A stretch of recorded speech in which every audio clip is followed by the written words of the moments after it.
ነገረ ድነት ለምን አስፈለገ ምንድነው ምንስ ማለት ነው እግዚአብሔር አድኖናል ስንል ምን አድርጎልናል ማለታችን ነው አንድ ሰው ለመዳን ምንድነው የሚያስፈልገው የሚሉ ነገሮችን ለማየት ነው የምንሞክረው እንግዲህ ነገረ ድነት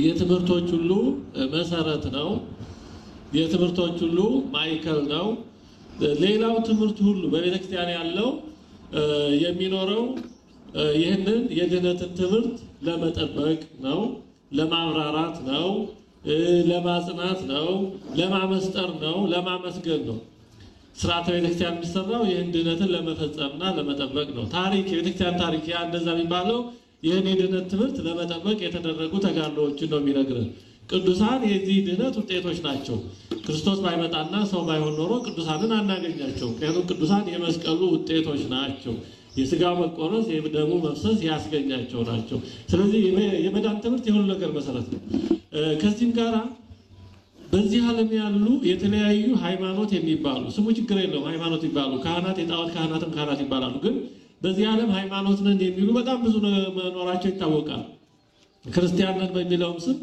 ብዙ አይነት ወገኖች አሉ እነዛን ከኦርቶዶክሳዊ ክርስትና የሚለየው ዋናው የመዳን ትምህርት ነው ዋናው ልዩነት ያለው ነገረ ድነት ላይ ነው ነገረ ክርስቶስ ላይ ነው እንዳለ መታደል ሆኖ እነሱ ብልጦች ስለሆኑ በስልት ስለሚሰሩ ዋና ጉዳይ ያልሆነውን ዋና ጉዳይ አስመስለው መጡና እኛም ያ ዋናውን ጉዳይ ዘንግተን ወይ ልብሳንን የዋናው ጉዳይ መገለጫ የሆነው ላይ ስንረባረብ ዋናውን ጉዳይ አስረሱን ያው ዘግይተን ቢሆን ደርሰናል ነቅተናል ግን ከዚህ በኋላ መሞኘት መጃጃል የለብን ዋናው ጉዳይ ከሌሎች ጋር ያለ ልዩነት ሰው የዳነው እንዴት ነው ክርስቶስ ማን ነው መዳን ማለት ምንድነው ሰው የሚድነው እንዴት ነው የሚለው ነው እንጂ ቅዱሳን ይማልዳሉ አይማልዱም ለመላእክት ይሰገዳል አይሰገድም ይሄም ጉዳይ ነው ግን ዋናው መሰረታዊ ጉዳይ ግን ይሄ አይደለም አንድ ሰው ኦርቶዶክሳዊ የመዳን ትምህርትን ሳያውቅ በቅዱሳን ምልጃ ስላመነ ብቻ ለመላእክት ይሰገዳል አይሰገድም ስላለ ብቻ ምንም ብዙ የሚጠቅመው ነገር አይኖርም መሰረቱ ነው ጉዳይ ቅርንጫፉ የሚኖረው ከመሰረቱ ነው መሰረቱ የተለየ ከሆነ ቅርንጫፉ አንድ ሊሆን አይችልም ስለዚህ በዚህ ዓለም ላሉ አስተምሮች ሁሉ መለኪያው ነገረ ድነት ነው መለያው ነገረ ድነት ነው ብዙ ሰው የስም ክርስቲያን የስም ኦርቶዶክስ ይሆናል ኦርቶዶክሳዊ የመዳን ትምህርትን ግን ስለማያውቅ በቀላሉ ይታለላል በቀላሉ የያዘውን የድነት ህይወት አሽቀንጥሮ ይጥላልና ማንንም ሰው ክርስቲያን ለመሆን መማር ያለበት ትምህርት ነው እንዳለመታደል ሆኖ ነው እንጂ በእውነቱ ይሄ ከብዙ ጊዜ በኋላ ወይም ካደግን በኋላ ብቻ የሚሰጥ መሆን አልነበረበትም አሁን አንድ ሰው ክርስቲያን ከመሆኑ በፊት ንዑሰ ክርስቲያኖች የሚሰጧቸው ትምህርቶች አሉ ይሄ ነበር መጀመሪያ ሰው ራሱ ክርስቲያን ከመሆኑ በፊት ሊማር የሚገባው እኛ በቤተክርስቲያን በክርስቲያናዊ ቤተሰብ ያደግን ስለሆነ ችግር የለም ከተጠመቅን በኋላ ብንማረው ተገቢ ነው ጉዳት የለው እንግዲህ መዳን ምንድነው ወደሚለው ስንሄድ እግዚአብሔር ሰውን ማዳን ለምን አስፈለገው ሰውስ መዳን ለምን አስፈለገው ስንል ሰው የተሰጠውን ጸጋ ስላልጠበቀ ነው እግዚአብሔር ሰውን ለክብሩም ለፍቅሩም ለጥቅሙም ከፍጥረታት ሁሉ መጨረሻ ፈጠረው መጨረሻ የፈጠረው አንደኛ ለጥቅሙ ነው የሚያስፈልገው ሰማዩ ምድሩ አየሩ ከዋክብቱ ሁሉ ነገር ከተዘጋጀ በኋላ እንካ ይሄንን የሚያስፈልግም ብሎ እግዚአብሔር በተዘጋጀ የሞላ የቤት ዕቃ አዘጋጅቶ ቤት ሰርቶ እንካውረስ እንደማለት ነው ለሰው ጥቅም ነው ሁለተኛ ለክብሩ ትልቅ ባለስልጣን የሚመጣው ሌሎች ነገሮች ሁሉ ከተዘጋጁ በኋላ ነውና እግዚአብሔር አዳምን እንደ ትልቅ ባለስልጣን አክብሮታልና የሚያስፈልገው ነገር ሁሉ አዘጋጅቶ ሰማዩን እንደ ጣራ ምድሩን እንደ መኖሪያ አየሩን ሁሉ አዘጋጅቶ የሚገዛው ለአንክሮ ለተዘክሮ የሚጠቅመውን ሁሉ አዘጋጅቶ በዚህና አለው ስለዚህ ለሰው ለክብሩ ለጥቅሙም ነው እግዚአብሔር ሰውን መጨረሻ የፈጠረው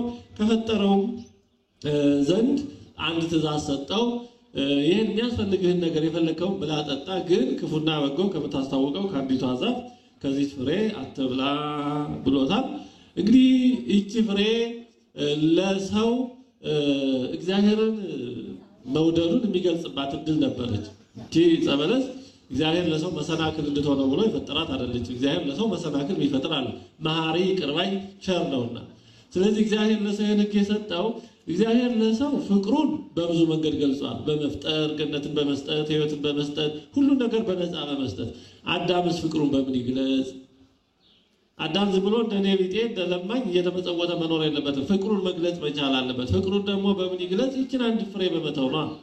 ከባድ አይደለችም። አራበው አልጠማው ተከትላ በላይ እያለች አስፈትነው አንድ ቦታ የተቀመጠች ነች። ስለዚህ ይቺ አዘካሪ እንድትሆነው ፍቅሩን መግለጫ መንገድ እንድትሆነው ነፃ መሆኑን እንዲታወቅ አትብላ ሲለው መብላትም የሚችል መሆኑን እንዲታወቅ ነው። ነፃ መሆኑን እንዲረጋገጥ ነው። ሰው በነፃነት ነው የተፈጠረው። በምን ይታወቃል ካል ይሄው አትብላ ብሎታል። አሁን ለእንስሳት ህግ አይወጣም። ለምን? እንስሳት ነፃነት የላቸውም። የጋሪ ፈረስ ያው ሲነዱት መነዳት ነው።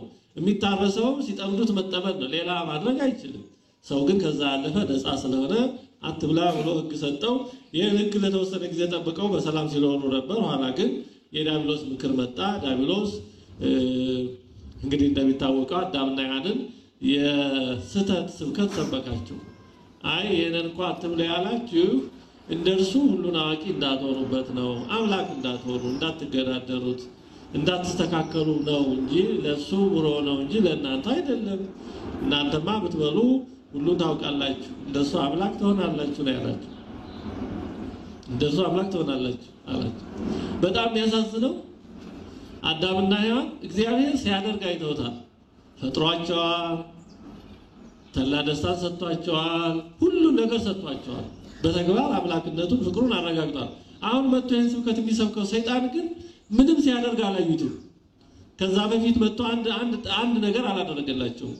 ግን ምንም ያላደረገላቸውን ሰይጣንን በአንድ አፍታ ስብከት አመኑት።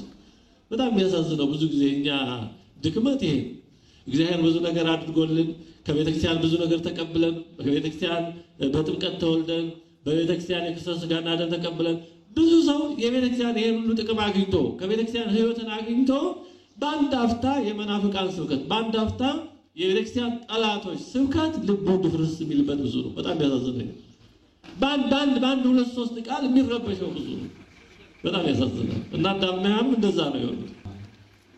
ከእግዚአብሔር ይልቅ ሌላ ሰይጣን የሚባለውን አመኑ። አሁን እምነት ነው የፈረሰው። እምነት ነው የተበላሸው።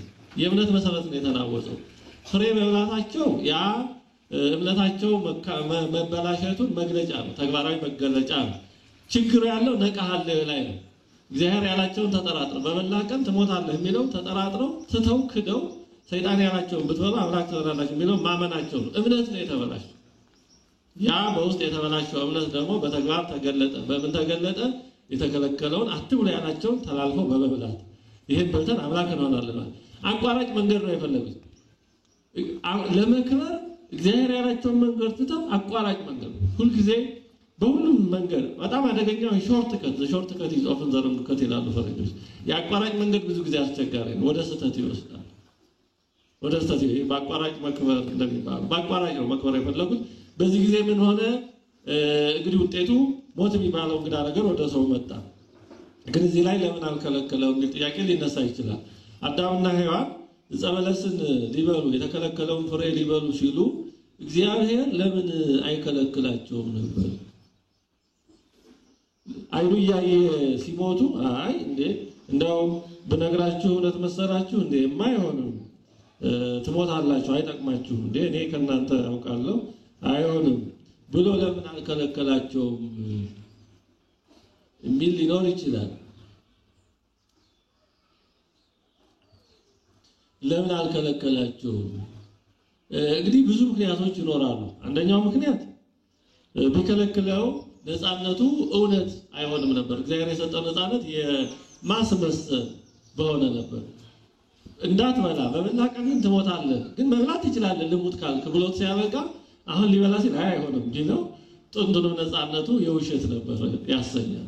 እግዚአብሔር ደግሞ የሚሰጠው ነፃነት የእውነት ነው እንጂ የማስመሰል አይደለም። በዚህ ዓለም ዲሞክራሲ ያሉ ጨፍላቂ እንደሆኑት አይደለም። በዚህ ዓለም የትም ሀገር ዲሞክራሲ ነፃነት የሚባለው ውሸት ብቻ ነው። ይሄን መቼም አሁን ግልጽ ነው። ይሄን አሁን የማያውቅ ሰው የመጨረሻ አሳዛኝ ሰው።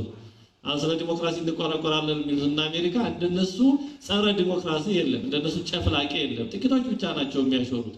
ህዝቡም አማራጭ የለውም። ምንም የመጨረሻ ጨፍላቂ ጸረ ነፃነት ማለት አሜሪካና መሰሎቿ ምዕራባውያን ናቸው። እና የዚህ ዓለም ነፃነት ምናምን ይባል እሱ ውሸት ነው። ሆድ ሲያቀደረው ማታ ነው ተውት። እውነተኛ ነፃነት ያለው በእግዚአብሔር ዘንድ። ስለዚህ ነፃነት እውነት ስለሆነ አትብላ እኔ የሚጠቅመን ነገር ያለው ልብላ ካልክ ግን አልከለክልህም። ስለዚህ አልከለከለው ለምን ነፃነቱ የእውነት ነው የማስመሰል አይደል ያንገት በላይ አይደል። እንደዚሁ ደግሞ ሌላ ያልከለከለበት ምክንያት የግድ ከኔ ጋር ነው ያለው እንዳይመስል ግድ እኔ ጋር ካልኖርክ ብሎ ሙጭጭ እንዳይልበት እግዚአብሔር ምን ይሆናል እንደዚህ ቢሆን ኖሮ አዳም ህይወትን ራሱ ይጠላዋል። ሰው ወዶ ካላደረገው እኮ ምንም ነገር አያስደስትም። አለምሳሌ እናንተ እዚህ ያላችሁ ወዳችሁ ፈቅዳችሁ ነው ከየቤታችሁ ትራንስፖርት ፈልጋችሁ ወይ መኪና ነርታ እዚህ መጣችሁ አሁን ቁጭ አላችሁት በግዴታ ቢሆን ይሄ ስም ነው አይደል ቢሆን የቆም ስም ወይ ምስል ነው። ስለዚህ ጉዳይ ያለው ፍላጎት ላይ ነው። አንድ ሰው አስገድዶ ማር ጠጣ ወዮልህ እያለ በትር ይዞ ወይም መሳሪያ ደግኖ ማር ጠጣ ወይ ምናምን ቢላችሁ ደስ ይላችኋል? ማርነቱ አይደለም የሚታየው ግዴታው። ስለዚህ አዳም ልብላ ልሙት ሲል እግዚአብሔር አይሆንም የሚለው ግድ እኔ ጋር ሆነ ያለው እንዳይመስል። እንዲህ ቢሆን ህይወት ራሱ ጣዕም ያጣበታል። ጣዕም ያለው መፈለግ ላይ ነው። ሰው ከፈለገ እኮ ኮሶም ያሽረኛል መድኃኒት ይሆነኛል ብሎ ይጠጣል አይደል? ፈልገን ነፍሳችንን ዝቅ አድርገን መርፌ የምንወጋው ስለፈለግን አይደል? በግዴታ ሲሆን ግን አንድ ቃልም ይኮሰኩሳል። ዋናው ጉዳይ ያለው ነፃነት ፍላጎት ላይ ስለሆነ ስለዚህ እግዚአብሔር አዳምን ያልከለከለው ለዚህ ነው። አዳም ራሱ እግዚአብሔርን እንዳይጠላው ህይወትን ራሱ እንዳይጠላ የጠፋው ልጅ አስቡ። የጠፋው ልጅ አባቱን የሚደርሰኝ ስጠኝና ልሂድ ሲል አልከለከለው ሰጥቶ ሸኘው። ለምን አትሄዳትም ብሎ ቢያስገድደው ኖሮ ወይ ቢያስረው ወይ እንዳትሄድ ብሎ ቢጠብቀው አባቱን ራሱን ይጠላል፣ የአባቱን ቤት ይጠላል፣ ከአባቱ ጋር መኖርን ይጠላል። ግን ፈቀደለት ሄደ። ኋላ አየው ባይሆን ሌላው ቢቀር ልጅ እንኳን ልባል አይገባም እንጀራ ጠግቤ ልሙት ብሎ በራሱ እየተከለከለ መጣ። ያኔ ተቀበሉ። የአባቱን ቤት ጥቅም ያወቀው ያኔ ነው። አለዛ ዝም ብሎ አትሄዳትም ብሎ አባቱ ቢከለከለው ራሱ አባቱን ይጠላል። አላየም ማለት። ስለዚህ እግዚአብሔር ያልከለከለው ስለዚህና ስለመሳሰሉት ምክንያቶች ነው። ይህንና የመሳሰሉ ሌሎች ምክንያቶች አሉ። ብቻ አልከለከለው። በዚህ ጊዜ አዳም የተከለከለውን ፍሬ ሲበላ ሃይማኖቱ ሲጠፋ ሲክድ ማለት ነው ሞት የሚባለው እንግዳ ነገር ወደ ሰው ሕይወት መጣ። ከዛ በፊት ሞት የሚባል ነገር ወደ ሰው ሕይወት አልነበረም። በበላ ቀን ግን ትሞታለህ ብሎ ስለነበረ በላ፣ ሞት መረጠ።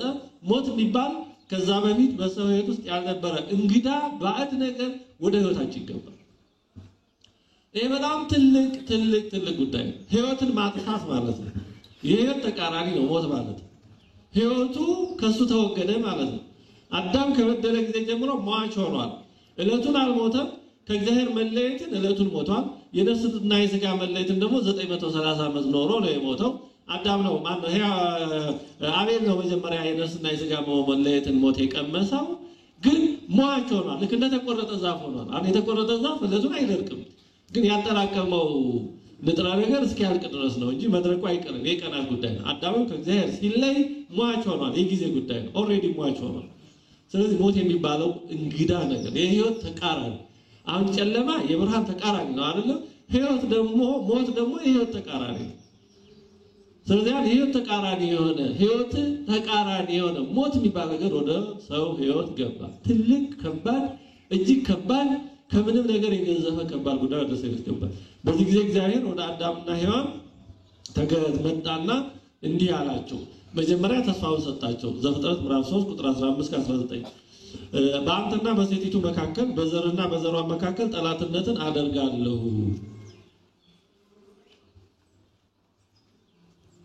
በአንተና በሴቲቱ መካከል በዘርና በዘሯ መካከል ጠላትነትን አደርጋለሁ ነው ያለው። አንተ የተባለው እባብ ዲያብሎስ ነው። የሴቲቱ ዘር የተባለው ክርስቶስ ነው። ሴቲቱ የተባለች እመቤታችን ንጽሕተ ንጹሐን ቅድስት ድንግል ማርያም ነው። ስለዚህ በአንተና በሴቲቱ መካከል ጠላትነትን አደርጋለሁ አለ። አንተ የተባለው ዲያብሎስ ነው። የሴቲቱ ዘር የተባለ ክርስቶስ ነው። ምን ማለት ነው? ይሄ ወደ ሰው ሕይወት የገባው ሞት በዲያብሎስ ምክር በሰው ልጅ መታለል እና ስንፍና የገባው ሞት የሚወገደው የሴቲቱ ዘር ክርስቶስ የዲያብሎስን የአንተን የዲያብሎስን አናት በመስቀል ላይ ሲቀጠቅጥ ነው። ስለዚህ የድነት ተስፋ ተበስሯል። አሁን ይሄ የመጀመሪያው ወንጌል ይባላል። የመጀመሪያው የምስራች ይባላል። ፕሮቶ ኤቫንጌሊየም የመጀመሪያው የምስራች። ኋላ በአዲስ ኪዳን የተገለጠው ይሄው ተስፋ ነው። በቃ ወንጌል ማለት ወልደ እግዚአብሔር ሰው ሆነ፣ ሞተ ሥጋ ሞተ ነፍስ ጠፋ፣ ሕይወት ተመለሰ የሚለው የወንጌል ስብከት ነው። ይሄ ቀድሞ በተስፋ ለአዳም ለሔዋን ተሰጥቷል። ምን ተብሎ? የዲያብሎስን አናት የሴቲቱ ዘር ይቀጠቅጣል ተብሎ። እንግዲህ ነቢያት ሁሉ በትንቢት ሲናገሩ የኖረው ይሄንን ነው ድንግል ጸንሳለች ወንድ ልጅ ትወልዳለች እያሉ ሱባኤ ሲቆጥሩ ነው በኤፍራታ ሰማነው እያሉ በቤተልሔም ይወለዳል እያሉ ተስፋው ሲቆጥሩ ሲናገሩ የኖሩት ይሄው ተስፋ ነው ይሄው ነው በቃ ዘሩ ይሄ ነው ይሄንን ነው ሲመነዝሩ የኖሩት ምንድነው የሚለው ዘሩ የሴቲቱ ዘር ዲያብሎስን አናትን ይቀጠቅጣል የሚለው ስለዚህ እግዚአብሔር ሰውን ያለ ተስፋ አልተወም ከባዱ ያለ ተስፋ መኖር ነው ሰው ያለ ተስፋ መኖር አይችልም እንደሚባለው ያለ ምግብ የሆነ ቀናት ያለ ውሃም እንደዚህ የተወሰኑ አነስ ያሉ ቀናት መኖር ይችላል እንደዚህ ያለ አየር በጣም አስቸጋሪ ነው ግን የተወሰኑ ምናልባት ማይክሮ ሰከንዶች መኖር ይችላል ያለ ተስፋ ግን ምንም ጊዜ መኖር አይችልም እንደሚባለው ሰው ተስፋ ከሌለ በቃ ምንም ትርጉም የለውም ይሄ ትርጉም ተስፋ ነው ስለዚህ እግዚአብሔር አዳምና ሔዋንን ቀኖና ቢሰጣቸው ተስፋ ሰጥቶ ነው ተስፋው ይሄ በኋላ ተገልጦ በሴቲቱ የሴቲቱ ዘር የዲያብሎስን አናት ይቀጠቅጣል የሚለው ነው ከዛ ቀጥሎ ግን እስከዛው ቀኖና ሰጣቸው ቀኖና ማለት መድኃኒት ማለት ነው ማረሚያ ማስተካከያ ማለት ነው ቀኖና ቅጣት አይደለም የኃጢአት ደመወዙማ ሞት ነው ስለዚህ ቀኖና የኃጢአት ቅጣት አለ ማረሚያ ማቅሚያ ማስተካከያ ኮሬክሽን ነው መድኃኒት ነው አሁን ስንታመም ሐኪም ቤት ሄደን ገንዘብ ከፍለን ወረፋ ይዘን ታይተን ምናምን ከዛ ይሄን ያህል መርፌ ተወጋ ስንባል ያንን ምን ፈጽመው ቅጣት ነው ብለን አይደለም ለመዳን ነው ለመታከም ስለዚህ ቀኖና ህክምና ነው ስለዚህ ይሄን ተስፋ ከሰጠው በኋላ አሁን ተስፋ እስኪፈጸም ድረስ ቀኖናውን ማረሚያውን ሰጠቀት እግዚአብሔር እንዲህ አለ መጀመሪያው ቀኖና ለሴቲቱ ነው ለሴቲቱ ማለት በጸነሽ ጊዜ ጭንቅሽን እጅግ ያበዛል እናቶቻችን በጭንቅ መጽነስ በጭንቅ መውለድ የመጣው ከዚህ ከአዳምና ከሔዋን ስተት ወዲህ ጥንቱን እግዚአብሔር ሰውን በጭንቅ እንዲወልድ በጭንቅ እንዲወለድ እንዲባዛ አልፈጠረው ይሄ ምጥን ጻይርን ጭንቅን ይሄን ሁሉ ህመምን ደዌን ፍልጠትን ቁርጠትን ወደኛ ውስጥ ቆጥቶ ያመጣው የራሳችን ኃጢአት እንጂ እግዚአብሔር ሰውን በምንም አይነት ህማም ጭንቅ እንዲኖር አልፈጠረው ስለዚህ ለሴቲቱ ይሄን ቀኖና ሰጠ ከዛ ወደ እርሱ ገዢ ይሆናል ባልሽ አለ ወደ አዳም ቀጠለ ቀኖና አዳምንም አለው የሚስትህን ቃል ሰምተሃልና ከእርሱ እንዳትበላ ካዘዝኩ ዛፍን በልተሃልና ምድር ካንተ የተነሳ የተረገመች ትሁን ቀጥታ እግዚአብሔር አዳምን አልረገመው ግን ካንተ የተነሳ ምድር የተረገመች ትሁን ነው ከዛ ምን አለ በሕይወት ዘመንም ሁሉ በድካም ከርሷ ትበላለህ እሾህና አሜኬላን ታበቅልብሃለች የምድርንም ቡቃያ ትበላለህ ወደ ወጣህበት መሬት እስክትመለስ ድረስ በፊትህ እንጀራን ትበላለህ አፈር ነህና ወደ አፈር ትመለሳለህ እንግዲህ ይሄ ቀኖና ሰው በጥንተ ተፈጥሮ ወደ አፈር እንዲመለስ ሆኖ አልተፈጠረም ከአፈር ግን በእግዚአብሔር በራሱ እጆች አበጃጅቶ ክቡር ፍጥረት አድርጎ ነበር የፈጠረው ወርቅ የሚወጣው ከአፈር ነው ግን ከአፈር ከወጣ በኋላ ወርቅ ነው እንጂ አፈር አይባልም አዳም ከዛ በለጠ ከብሮ ነበር ግን አሁን የክብሩ ምክንያት አምላኩን ሲተው ወደ መጣበት ትመለሳለህ አለ ወደ አፈር ትመለሳለህ እንግዲህ ሁሉ ቀኖና ነው አዳም ሆይ መሬት ነህና ወደ መሬት ትመለሳለህ የሚለው በኃጢአት ምክንያት የመጣ ቀኖና ነው ይሄ እስከ ክርስቶስ መምጣት ድረስ ቀጥሏል ወደፊት እንደምናየው በክርስቶስ መምጣት ግን ይሄ ተወግዷል እንግዲህ የሰው ልጅ በዚህ ቀኖና ላይ ሆኖ ይሄን ሲጠብቅ ኖረ አሁን እግዚአብሔር መፍትሄው ምን ሊሆን ይችላል አዳምና ሔዋን በደሉ ሞትን በራሳቸው ላይ አመጡ ከገነትም በራሳቸው ወጡ እግዚአብሔር ምን ያድርግ ለሔዋንና ለአዳም ምን መፍትሄ ሊሆን ይችላል ንስሐ መፍትሄ ሊሆን ይችል ነበር አዳምና ሔዋን ተጸጽተው ቢያለቅሱ በቃይ ምን ይደረግ ባትበድሉ ጥሩ ነበር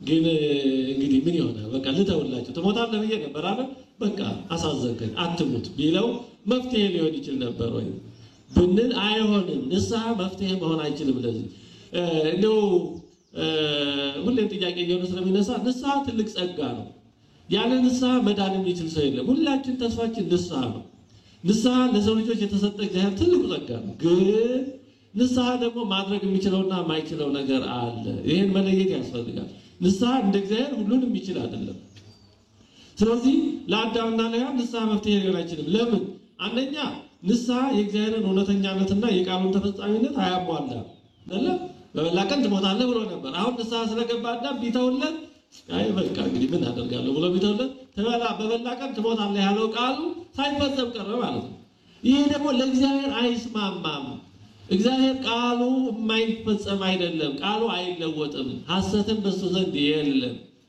ስለዚህ ንስሐ ይሄን የእግዚአብሔር ቃል ተፈጻሚነትና እውነተኛነት የፍርዱን የማይቀር መሆን አያሟላም። ንስሐ ነው ያሟላ።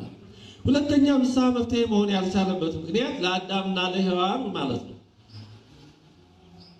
ንስሐ መፍትሄ መሆን ያልቻለበት ምክንያት ንስሐ ከኃጢአት ሊያነጻ ይችላል።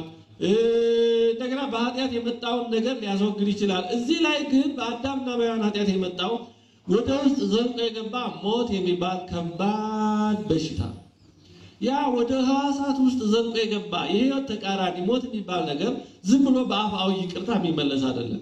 ያንኑ ያክል ጥልቅ የሆነ መፍትሄ ያስፈልገዋል። አንድ ሁለት ነገሮችን ላንሳላችሁ። ንስሐ ማድረግ የሚችላቸውና የማይችላቸው ነገሮች መኖራቸው። ዳዊትን አስታውሱ። ዳዊት ታላቅ ሰው ነው። ሊቀ ማን ነው? ልበ አምላክ ነው። ምንም ጥያቄ የለውም። ግን ዳዊት በድሏል አይደለም? ታስታውሳላችሁ? ዳዊት በድሏል አይደለም? አይድረስ ነው። ትልቅ ሰው ደህና ሰው የሚወድቀው ሹፋላ ድንጋይ ላይ ነው ይባላል። አይድረስ ነው። የትልቅ ሰው አወዳደቅ አይድረስ ነው። እና ኦርዮን አስገድሏል፣ ሚስቱን ቀምቷል።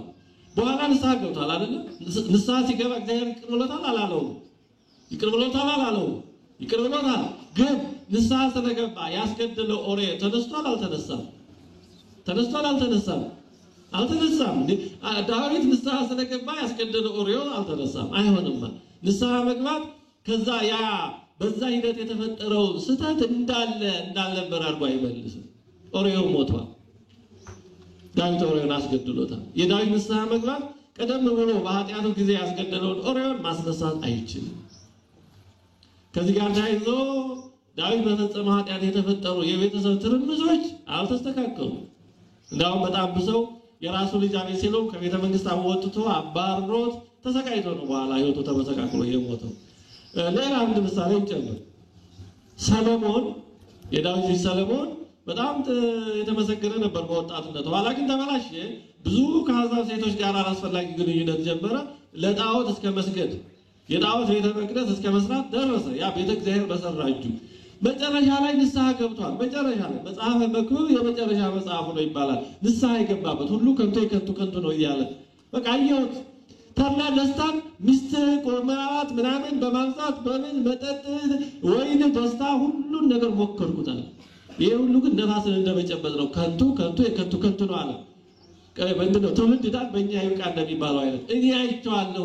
እንደኔ ከመውደቅ አትማሩ። ከንቱ ነው። በዚህ ዓለም ደስታን የሚሰጥ ነገር የለም። ምንንም ብታበዛው ደስታ አይሰጥም። ነፋስን እንደመጨበጥ ነው አለ። ንስሐ ገብቷል። ግን በኃጢአት ዘመኑ የሰራቸው ችግሮች ግን እሱ ከሞተ ከ300 ዓመት በኋላ ድረስ በኢየሩሳሌም ዘልቀው ነበር። እስራኤልን ሲያስቸግሩ ነበር። ሁለተኛ ነገሥት ምዕራፍ 22 ላይ ታላቁ ንጉስ ኢዮስያስ ካጸዳቸው በኢየሩሳሌም ካስተካከላቸው ነገሮች አንዱ ሰለሞን በብዙ መቶ የሚቆጠሩ ቅምጦችን ያስቀመጠበት ቦታ ነበር። ከኢየሩሳሌም ደቡባዊ አቅጣጫ ማዶ ላይ ማውንት ኦፍ ኮራፕሽን ይባላል። የምንድነው የኖር ተራራ የኃጢአት ተራራ ነው ይባላል። ሰለሞን ንስሐ ገብቷል። ከሞቶ 300 ምናምን ዓመት አልፎታል። ግን እሱ ጥሎት ያለፈው ተረፈ ብልሽት 300 ዓመት በላይ ከነስሙ ከነግሩ ቀጥሎ ነበር። ስለዚህ አንድ ሰው ባደረገው ጥፋት ንስሐ ገብቷል ማለት ያ በኃጢአቱ ዘመን ያደረገው ነገር በሙሉ ተስተካክሎ ይመለሳል ማለት አይደለም። መረዳት ያስፈልጋል። አንዳንድ ሰው ንስሐን አላግባብና አልሆነው ደግሞ ሊለጥጡት ይፈልጋሉ። ስለዚህ ንስሐ ማድረግ የሚችላቸው አሉ፣ ማይችላቸው ነገሮች አሉ። ለዛሬ ሁለት ሰዎች ተጋደሉ። አንዱ ገደለው ነው። ያ ገዳዩ ኋላ ንስሐ ገባ። ንስሐ ሲገባ እግዚአብሔር መቼም መሐሪ ነው፣ ይቅር ይላል። ግን ንስሐ ስለገባ ያ ቀድሞ የገደለው ሰው ይነሳለታል። በቃ እኔ ንስሐ ገብቻለሁ አንተ እኔ ነኝ የገደልኩት ና ተነስ ቢለው ይነሳ አይሆንም። ስለዚህ ንስሐ ማድረግ የሚችለውና የማይችለው ነገር መኖሩን መረዳት ያስፈልጋል። ስለዚህ ንስሐ መፍትሄ አልሆነም።